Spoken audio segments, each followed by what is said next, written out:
on the ball today. I even felt exempted from the law today.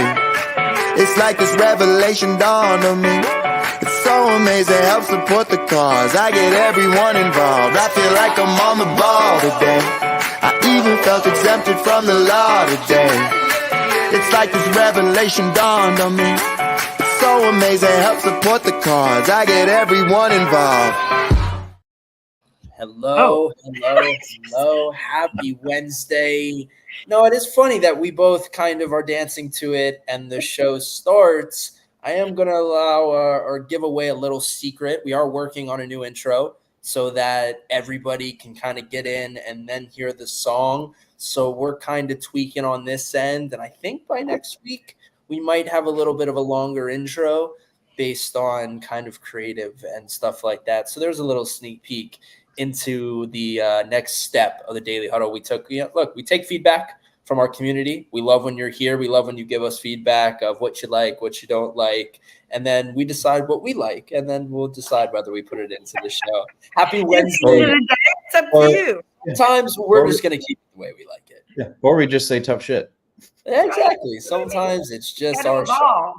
Right? Sometimes it is just our show. Good morning, everybody. Good morning, Debbie, Ed, Jonathan, Josh, Michelle, Melissa, Chino. Great to see you in the comments. Bob, as always, thank you for being here. If it is your first show, my name is Jake Nudelberg. I am the Director of Success at On the Ball and one of your coaches.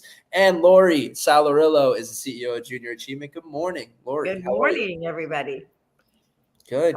How's your week been? How was your weekend? Because this is the first time we're seeing. What was the weekend? It feels like a week ago already. I know. The highlight, I guess, was Patrick Special Olympics bowling. He won the silver medal. So we've got swimming competition coming this Sunday. So we're in the heat of Olympics. So how does that work? Does he have to qualify? How does that work? So does he pick the events? How does that work?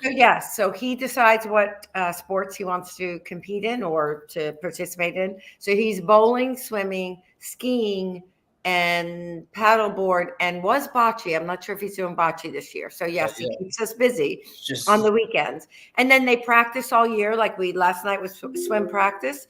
And then they have to qualify for certain races. The county games, no, but then to go on to state games and bigger games, you have to qualify. Yeah, that's amazing. Go, Patrick. I'm sure you'll be posting about it on your social media, so we'll see pictures. But it is great. And for those of you who don't know, I train Lori on Get Jaked and on the physical side, but Patrick does come. He's a frequent member of our trainings. He's over there doing crunches and push-ups and on the treadmill and just absolutely taking over the gym. So it is great to have him there. He absolutely embodies the 1% better mentality. But it's been a great week so far. On the Ball is hopefully growing. We're constantly evolving and constantly trying to get better. So it's just cool. And the days just fly by. I can't believe that school is now back in session. Like I was driving around this morning and I go, where did all the people come from? And then I realized school traffic is back, like all the buses. And so I got used to maybe summer traffic because I do have some clients that I drive to in the morning. So it did switch up just a little bit. Shay, the Marlins are rolling with a very small salary cap. Sort of. They're sort of rolling. One guy is rolling. One guy is rolling. Okay. Well, you know what? It's so funny. And look, if you haven't been paying attention, gambling is very big now. Like in every state is legalizing it. It's one of those hot, button topics. But I follow the Hard Rock Bet app on Twitter or X or whatever you call it. And the way that they market to people is hilarious. They are shouting out the Marlins for having an upset win and that it paid out X amount of dollars and that only 5% of the people bet it and now you should bet it. And here's how you can bet it in a way to make more money, which is obviously just the way for them to win more money or make more money. So it is wild that is the world we live in now where you're getting marketed to by betting accounts. And they're all in on marketing and advertising. The amount that they spend, they obviously have a monopoly on the Florida betting, but they are around, I think it's like Virginia, Ohio, Arizona. They are kind of prevalent in but insane. I know Jonathan Aarons knows all about that, but we are going to talk a lot about marketing today. Kind of McDonald's made their move. Starbucks made their move, which was kind of funny. If you were here for yesterday's show, we were talking about the sales of McDonald's being down and what they were going to do and why people aren't spending the money. So let's get some wake up music. Let's do the daily thought, and then we'll get into the content.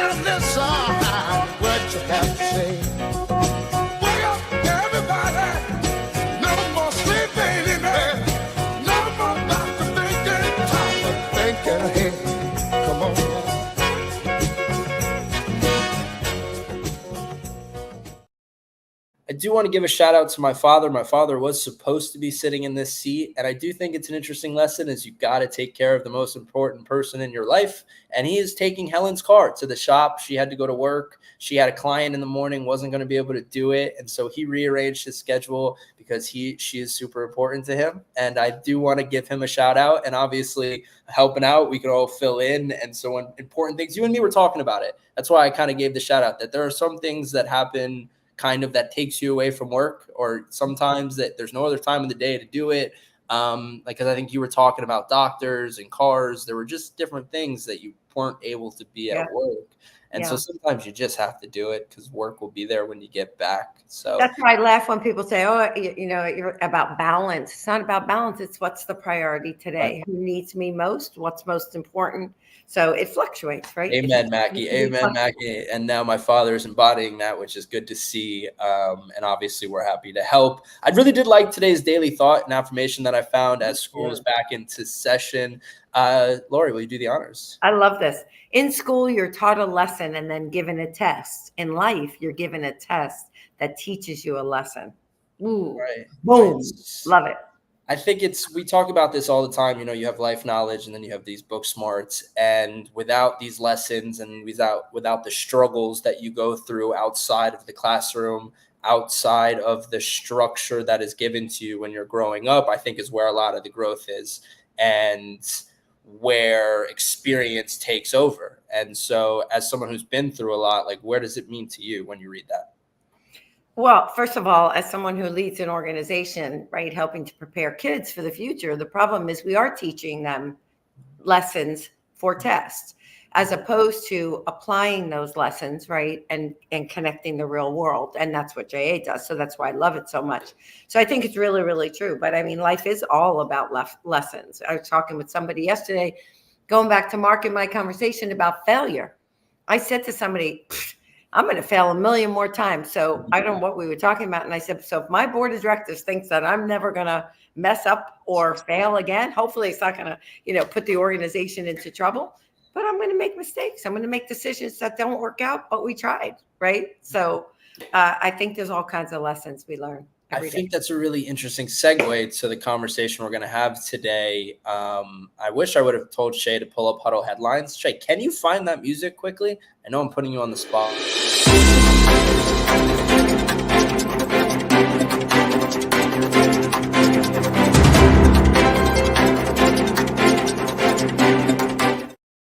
You want to talk wow. About a guy who, I like Shay gets the point for that.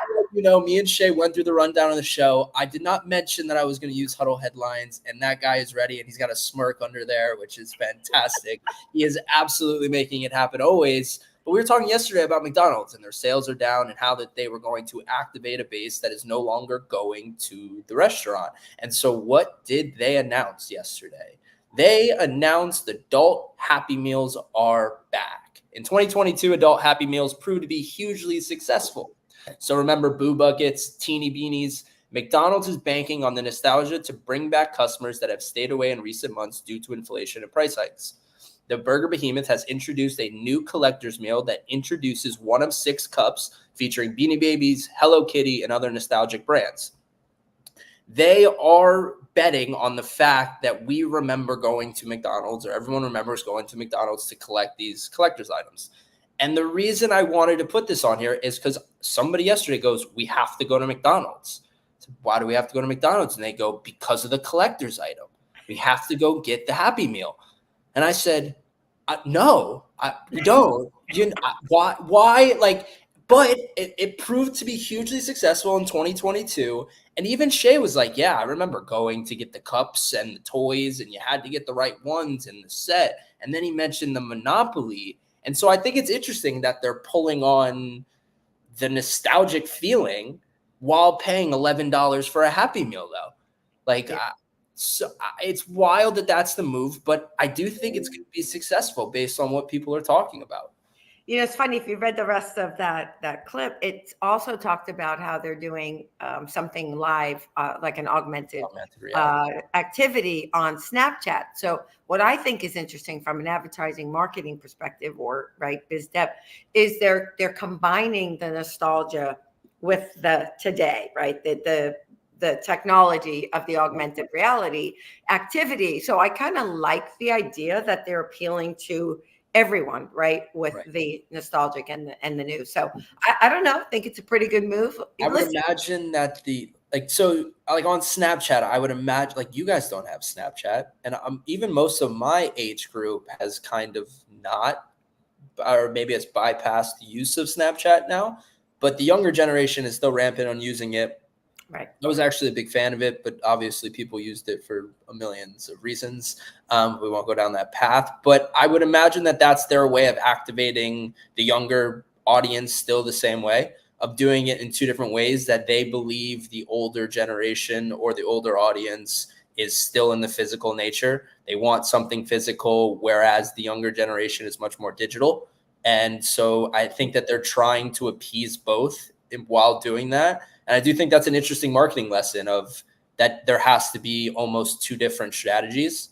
And there is not one size fits all anymore for that market. If you are trying to go that wide, if you're not going to categorize or, make it a broader audience, I would say.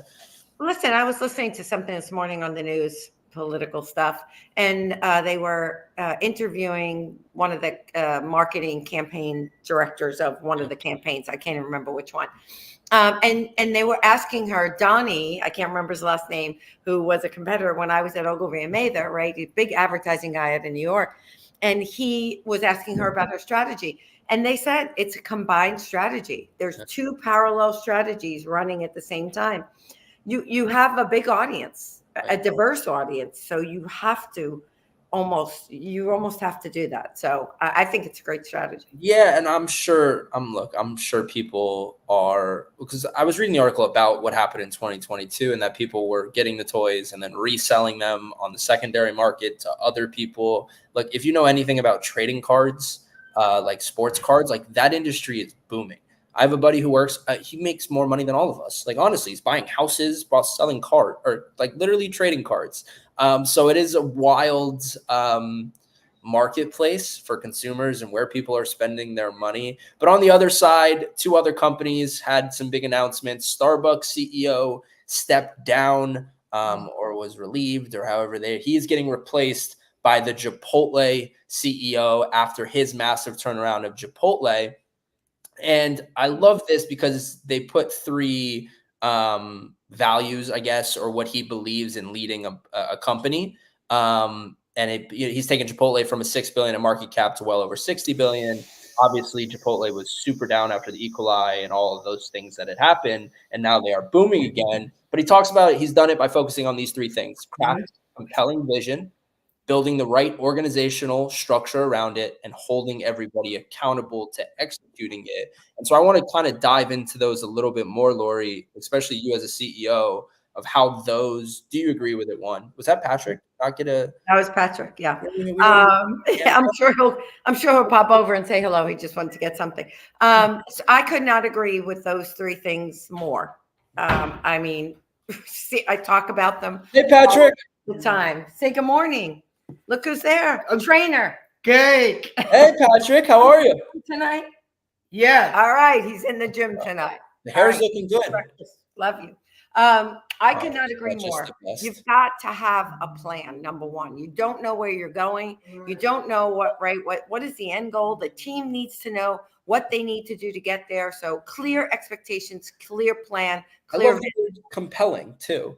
right. Like that compelling, like something that is energizing of where we're going and why we're going there, to galvanize that group and say, yeah, I want to go there with you and I'm going to help you get there. Because without the team, and you talk about it all the time, like you can't do it all as a CEO, especially at that level. You know, as you get bigger, like more levels of leadership need to believe in the mission and they need to preach it in the same way and compel their people to be there. And I know Mark talks about the C's, and I would never piggyback on it.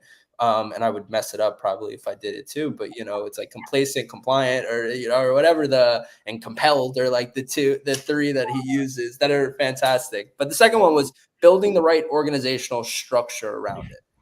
Got to have the right people in the right seats on the bus, right? I mean, we all know that. We all know the Jim Collins book.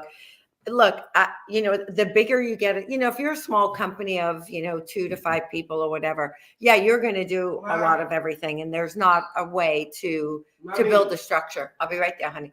But when you start to get bigger, and right, Jay is a perfect example. We're now 60 people. There's no way I could execute the vision or the plan by myself.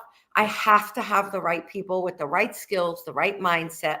So absolutely critically important. And then last one, wow. I mean, we have scorecards, we have one-on-ones. You've got, you know, and it's so interesting to me. Accountability is almost like a bad word to some people because they see it as you're micromanaging me. You don't trust me. No, that's not it. You're but an asshole. Help you. Right? I can't help you if there are hurdles and challenges that you're going into. At some point, it's too late to help and to adapt and pivot. So you've got to be looking at the goals, right, and supporting the people to get there. And if it's not the right person, right, that's the difference. I was going to say, right, but if you have the right vision, right, and you have the right people for those seats that believe in that vision, they should want to be held accountable. They should know what the scoreboard is, right? And we talk about it from a sports perspective, but everybody has a role in the scoreboard. In an organization, you should know what's going on. You should feel a part of it. You should feel when it's down. What can I do to be better? And if you have the right people and you are compelled to that vision, right, then accountability is just a natural state of saying, I know, or I want to know where we are. And I want to know what we can do to reach that vision. What can we do better? So I have zero doubts that he's going to turn around Starbucks. I mean, I don't like they've ventured so far into so many different drinks, and so I don't know what the plan will be. But I mean, listen, I think the biggest challenge for somebody in a company that size, because I see it even in ours to a small degree, it's when you have a company that big, that spread out, and you have associates in so many places. Once you build that vision, it's so hard to get it to trickle down. The management, the leadership is so important because you can't be everywhere. And so I think that's the hardest part when you have a company that big, is how does someone continue, right, to send that message of the vision and then create that accountability down the structure. I think it's the biggest challenge. And if you're struggling with that, OTB has some tools that can help you just just a little bit in there, There's many different ways to be efficient in the training, in the consistent reinforcement of the things you're teaching, of reinforcement of the vision, the values, and the standing operating procedure as you grow, as you expand, because it is one of the hardest things that everybody struggles with as they go from one place to a lot of places, to a lot of people, etc. Let's get some motivational music, and then I do want to get to the document that we got to last week but didn't have the full chance to finish it. No, don't funk with my heart. I wonder if I take you home, would you still be in love, baby? In love, baby. I wonder if I take you home, would you still be in love, baby? In love, baby. Girl, you know you got me. With your pistol, shot me.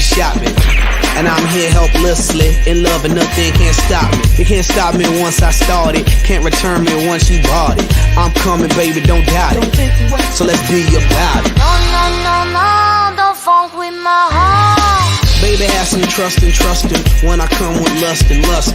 Cause I bring you that comfort. I ain't only here cause I want your body, I want your mind too. Interesting is what I find you, and I'm interested in the long haul. Come on, girl. Yeehaw! Take you home. Would you stay with your love, baby? Your love, baby. I wonder if I take you home. Would you stay with your love, baby? Your love, baby.